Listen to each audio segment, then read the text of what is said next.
जोमदार वाढीसाठी ड्रीपमधून ही खते द्या। शेतकरी मित्रांनो, ऊसाची मोठी भरणी होऊन साधारण 1 महिना झाला असेल तर आता ऊसाच्या पुढील जोमदार वाढीसाठी ड्रीपमधून खत व्यवस्थापन करणे खूप महत्त्वाचे आहे। या अवस्थेत ऊसाला योग्य अन्नद्रव्ये मिळाली तर पेरांमधील अंतर वाढण्यास, ऊसाची जाडी वाढण्यास आणि ऊसाची उंची चांगली होण्यास मदत होते। यासाठी ड्रीपमधून एकरी हे खत व्यवस्थापन करा। 05234 5 kilo, phosphoric acid 2.5 litre, urea किंवा अमोनियम सल्फेट 5 किलो। 05234 मुळे ऊसाला फॉस्फरस आणि पोटॅश मिळतो, त्यामुळे मुळांची वाढ, झाडाची ताकद आणि ऊसाची वाढ सुधारण्यास मदत होते। युरिया किंवा अमोनियम सल्फेट दिल्यामुळे ऊसाला नायट्रोजन मिळते।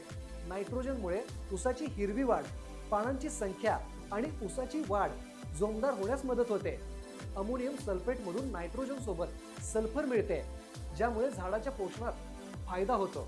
फॉस्फोरिक ॲसिडचा वापर केल्यामुळे जमिनीचा पीएच योग्य पातळीत ठेवण्यास मदत होते आणि ड्रीप लाईनमधून खतांचा प्रवाह सुरळीत होण्यास मदत होते।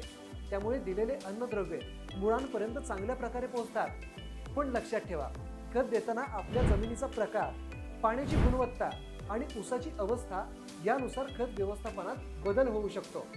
शक्य असल्यास माती परीक्षण करून खतांचा वापर करा।